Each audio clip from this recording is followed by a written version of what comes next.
Hello children, welcome back to Max Made Easy. Let's continue with exponents 5b part 7. Here is our 7th question. State true or false.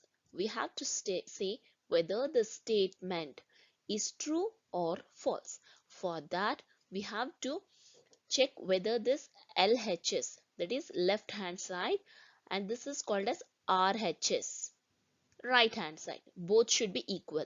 So let's start solving this LHS part. So this LHS part, that is 8 into 8 to the power of 15, is in the form of a to the power of m into a to the power of n is equal to a to the power of m plus n. Just substitute it in this formula. Since here the power is nothing, you can just think it as 1. You can take it as 1. Now a to the power of m into a to the power of n. We all know that a to the power of m plus n, that is 8 to the power of 1 plus 15. So 8 to the power of 16 is the answer. But here the right hand side is 64 to the power of 16. This both are not equal. That means LHS is not equal to RHS. Hence the statement is false. I hope it's clear. Let's move on to the second one. 16 to the power of 8 divided by 4 to the power of 2 is equal to 4 to the power of 6. Even here, let's consider the LHS part first. Here in this LHS, since here it is 4, for applying a formula, even here the base should be 4. For that reason, you have to find the factors of 16. I have already taught you how to find the factors. With these factors only you can find it in the exponential form. So start dividing with the least number, but since we need 4 as a base, you are going to divide it with only with 4. You don't need to start with 2. 4 4s are 16, and again this 4 is divisible with 4. Make sure that you will get an exponential with base 4. Then only you can apply the formula. For that reason, I am considering 4 children. As per the problem, we can take 2 also, but we are not going to take 2 because we need base 4. So that we can apply a formula a to the power of m divided by a to the power of n. I hope it's clear. So 16 can be written as 4 to the power of 2 whole to the power of 8 divided by 4 to the power of 2 is equal to 4 to the power of 6. This is the RHS part. So when you solve this, you should get this answer. Or else if you're not getting that, then the statement is false. Now you can apply the formula over here, that is a to the power of m into n, right? A to the power of m into n. So when you apply it, this is what you get. 4 to the power of 16 divided by 4 to the power of 2 is equal to 4 to the power of 6. Now it is in the form of a to the power of m divided by a to the power of n.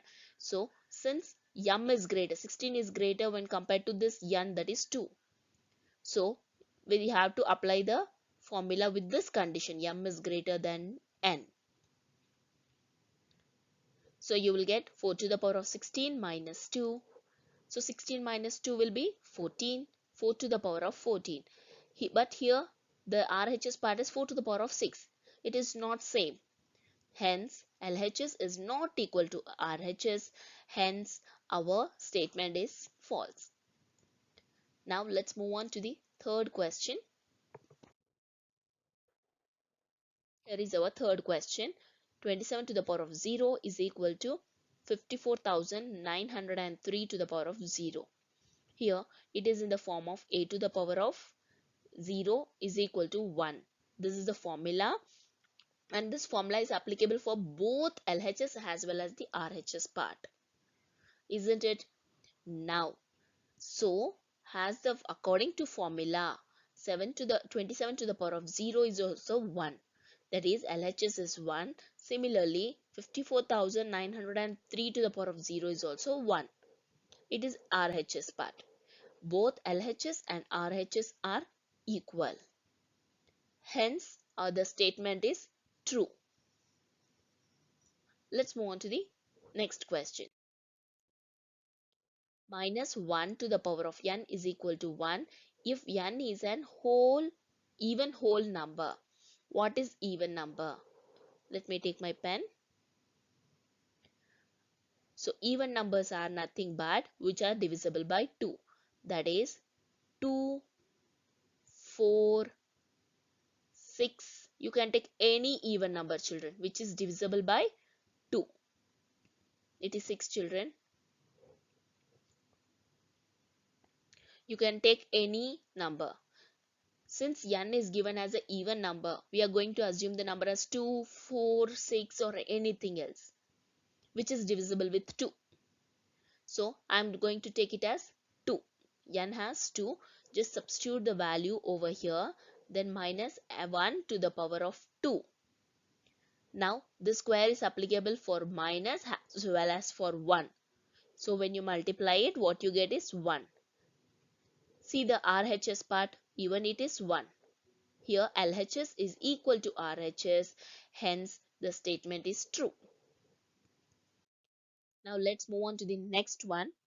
Minus 1 whole to the power of n is equal to minus 1 if n is an odd whole number.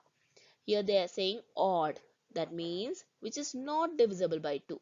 Odd numbers are, just a second, let me take my pen.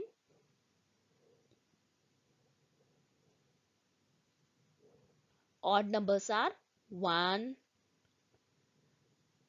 3,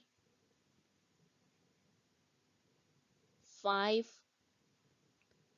So which are not divisible with 2. Those are the odd numbers. So since they say given that it is an odd number, let's assume n has 1 or 3. Here I am going to take it as 1. You can even consider it as 3. So when you place 1 in the n's place, minus 1 to the power of 1. Since it is 1, you will get minus 1 itself. See the RHS part, it is also minus 1. Hence, LHS is equal to RHS, so our statement is true. Sixth question, minus 3 whole to the power of minus 3 is equal to 9. Now, if you have a look at the left hand side, it is in the form of a to the power of minus m. So you can write it as 1 by a to the power of m. So it becomes minus 3 whole to the power of 3. And children, don't forget, children, this minus should also be multiplied 3 times. Since 3 is a odd, the power is odd, you can directly place minus sign. So 1 by minus 23. See, but he looked at the RHS part, it is plus 9. So LHS is not equal to RHS. Hence the statement is false. Here this is the one more same kind of question. 4 to the power of minus 4 is equal to minus 16. Even here you can apply the formula to the left hand side. It is in the form of a to the power of minus m is equal to 1 by a to the power of m. So I am going to write this over like this. 1 by 4 to the power of 4. Now this 4 can be multiplied 4 times. So when you multiply it 4 times, you will get 526. It is not at all equal to RHS part. So even here LHS is not equal to RHS, hence the given statement is false. I hope you liked this video and understood it clearly. Don't forget to like, subscribe, comment and hit the bell button. Check the description box for more problems on exponents.